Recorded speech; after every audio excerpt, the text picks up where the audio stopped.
हर हर महादेव। जीवन के इस सफर में कभी कभी हम एक ऐसे मोड़ पर आकर खड़े हो जाते हैं जहां चारों तरफ सिर्फ अंधेरा दिखाई देता है। आंखें आंसुओं से भरी होती है, दिल में एक अजीब सी बेचैनी होती है और होठों पर सिर्फ एक ही सवाल होता है, हे मेरे महादेव, मेरे साथ ही ऐसा क्यों? जब इंसान अपने सबसे करीब, अपने सबसे प्रिय व्यक्ति से दूर हो जाता है तो ऐसा लगता है जैसे शरीर से प्राण निकल गए हो।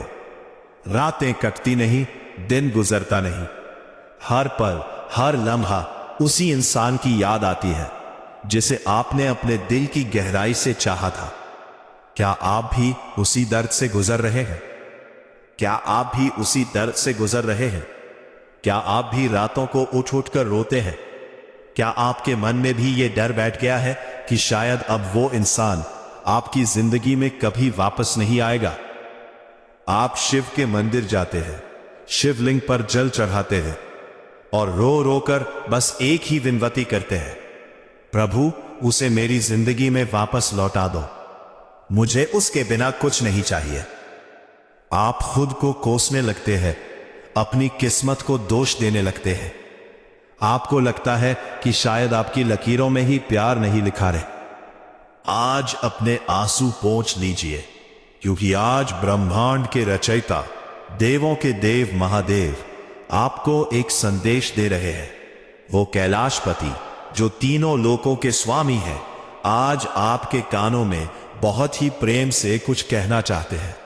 महादेव कह रहे हैं, रो मत मेरे बच्चे, तेरी किस्मत में मैंने वही लिखा है जो तेरा है। तेरा प्रेमी सिर्फ तेरा है और जो तेरा है उसे पूरी सृष्टि मिलकर भी तुझसे छीन नहीं सकती। क्या तुझे मुझ पर विश्वास नहीं? सच्चा प्रेम कोई संयोग नहीं होता। जब दो लोग मिलते हैं तो वो सिर्फ इसलिए नहीं मिलते क्योंकि उन्हें मिलना था। उनके मिलने के पीछे जन्मों जन्मों का कर्म होता है, शिव की इच्छा होती है। यदि आपने किसी से निस्वार्थ प्रेम किया है, यदि आपके प्रेम में कोई कपट नहीं था, कोई स्वार्थ नहीं था, तो आपका वो प्रेम महादेव की बही खाते में दर्ज हो चुका है। शिव कहते हैं, मैंने तुम्हारी किस्मत की किताब बहुत सोच समझकर लिखी है। मैंने तुम्हारे लिए वही चुना है जो तुम्हारे लिए सर्वश्रेष्ठ है। कई बार अलगाव इसलिए नहीं होता कि आपको हमेशा के लिए दूर होना है। कई बार दूरी इसलिए आती है ताकि दोनों की आत्माओं का शुद्धिकरण हो सके। शायद आप दोनों अभी एक होने के लिए पूरी तरह से तैयार नहीं थे।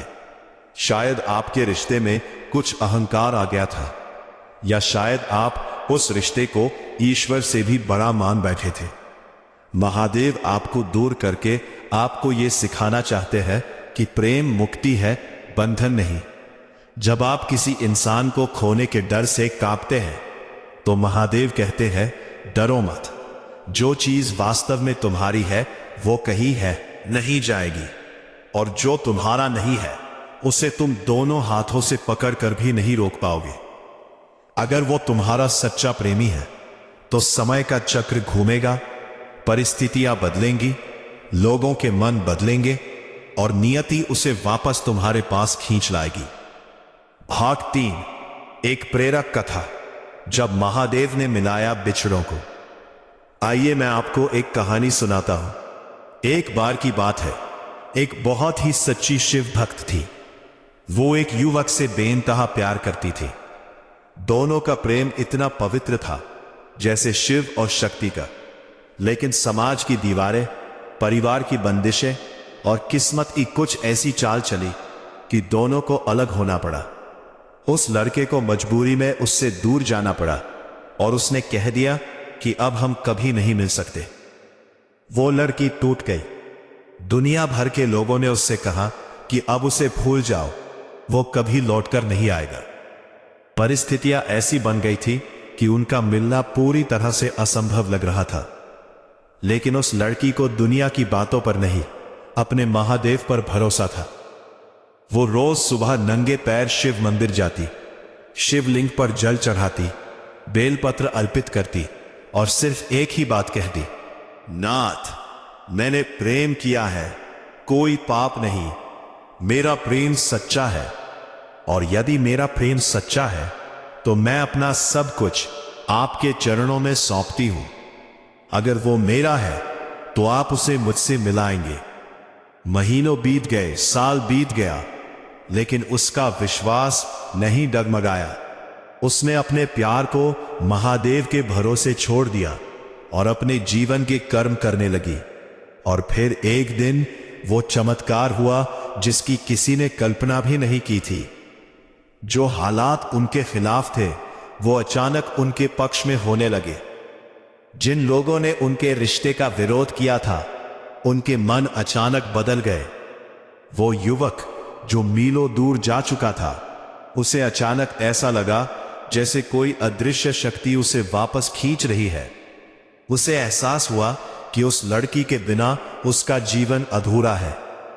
एक सुबह जब वो लड़की मंदिर से बाहर निकल रही थी तो उसने देखा कि वो युवक उसी मंदिर की सीढ़ियों पर उसका इंतजार कर रहा था। उसकी आंखों में आंसू थे और वो उससे माफी मांग रहा था। उस दिन उस लड़की ने आसमान की तरफ देखा और मुस्कुराई, क्योंकि वो जानती थी कि यह किसी इंसान का काम नहीं है, ये उसके महादेव का चमत्कार है। भाग 4, धैर्य की परीक्षा और कर्म का सिद्धांत। मेरे दोस्त, महादेव हमारे धैर्य की परीक्षा लेते हैं। वो देखते हैं कि दुख के समय में तुम क्या करते हो। क्या तुम टूटकर बिखर जाते हो? क्या तुम शराब और नशे का सहारा लेते हो? क्या तुम ईश्वर को गालियां देने लगते हो? या तुम चुपचाप अपने आंसुओं को पीकर महादेव के सामने हाथ जोड़कर कहते हो, जो तेरी मर्जी मेरे नाथ। महादेव आज आपसे कह रहे हैं, तेरा प्रेमी तेरा ही रहेगा। मैंने उसकी आत्मा को तेरी आत्मा से बांधा है, लेकिन अभी समय सही नहीं है। अभी उसे अपनी कुछ गलतियों का एहसास होना बाकी है। अभी तुझे भी आंतरिक रूप से मजबूत होना बाकी है। मैं तुम दोनों को तब मिलाऊंगा जब तुम दोनों एक दूसरे के लिए पूरी तरह से तैयार हो जाओगे। याद रखो, जो चीज हमें आसानी से मिल जाती है हम उसकी कद्र नहीं करते। विरह की ये अग्नि, ये दूरी, ये दर्द, ये सब तुम्हारे प्रेम को कुंदन बनाने के लिए है। सोने को जितना तपाया जाता है वो उतना ही निखरता है। तुम्हारा प्रेम भी इस विरह की अग्नि में तपकर शुद्ध हो रहा है। जब वो इंसान वापस तुम्हारी जिंदगी में आएगा तो वो पहले से कहीं ज्यादा सम्मान, प्यार और वफादारी लेकर आएगा। भाग 5, तुम्हें अब क्या करना चाहिए? तो अब सवाल उठता है कि जब तक वो वापस नहीं आता तब तक तुम्हें क्या करना चाहिए? क्या तुम्हें दिन रात रोना चाहिए? क्या तुम्हें उसके मैसेज और कॉल का इंतजार करते हुए अपना जीवन बर्बाद करना चाहिए? बिल्कुल नहीं। महादेव कहते हैं, अपने कर्म पथ पर आगे बढ़ो, रोना बंद करो। मेरे बच्चे इतने कमजोर नहीं हो सकते। मैंने तुम्हें यह जीवन सिर्फ रोने के लिए नहीं दिया है। खुद पर काम करो, अपने करियर पर ध्यान दो, अपने माता पिता की सेवा करो। खुद को इतना बेहतर बना लो कि जब वो इंसान वापस लौटे तो तुम्हें देखकर हैरान रह जाए। दिन भर में सिर्फ एक बार सच्चे दिल से ओम नमः शिवाय का जाप करो। जब भी मन घबराए, जब भी उसकी याद सताए, आंखें बंद करो और मन ही मन कहो, हे महादेव, मेरा प्यार आपकी अमानत है। आप जो करेंगे मेरे भले के लिए करेंगे। जिद मत करो। कभी कभी हम किसी ऐसे इंसान के लिए जिद कर बैठते हैं जो हमारे लिए जहर के समान होता है। ईश्वर हमें उस इंसान से इसलिए दूर करता है क्योंकि वो हमारा भविष्य देख सकता है। वो जानता है कि ये इंसान आगे चलकर तुम्हें और बड़ा धोखा देगा या तुम्हें बर्बाद कर देगा। इसलिए अगर वो इंसान सच में तुम्हारे लिए सही है तो महादेव उसे दुनिया के किसी भी कोने से वापस खींच लाएंगे। और अगर वो तुम्हारे लिए सही नहीं है तो महादेव तुम्हारी जिंदगी में किसी ऐसे इंसान को भेजेंगे जो तुम्हारे पिछले सारे घावों को भर देगा, जो तुम्हें इतना प्यार करेगा कि तुम भूल जाओगे कि तुमने कभी किसी के लिए आंसू बहाए थे। भाग 6 निष्कर्ष। तेरी किस्मत की कलम महादेव के हाथ में है और महादेव की लिखी हुई किस्मत को कोई मिटा नहीं सकता। इसलिए आज से रोना बंद, आज से डरना बंद। अपने भीतर के शिव को जगाओ। प्रेम में भिखारी मत बनो, प्रेम में राजा बनो। जो तुम्हारा है वो चलकर तुम्हारे पास आएगा। बस अपने विश्वास की डोर को टूटने मत देना। भोलेनाथ पर सब छोड़ दो। वो देवों के देव है, वो कालों के काल है। उनकी डिक्शनरी में असंभव शब्द नहीं है। अगर आपको महादेव की इस बात पर भरोसा है, अगर आपको लगता है कि महादेव आपका न्याय करेंगे, तो कमेंट बॉक्स में पूरे दिल से लिखिए हर हर महादेव या ओम नमः शिवाय। इस वीडियो को उस इंसान तक जरूर शेयर करें जो प्यार में धोखा खाया है या जो अपने प्यार के लिए रो रहा है। शायद महादेव इस वीडियो के जरिए उसकी मदद करना चाहते हो। चैनल को सब्सक्राइब जरूर करें ताकि महादेव की ऐसी ही कृपा और आध्यात्मिक शक्ति आपको मिलती रहे।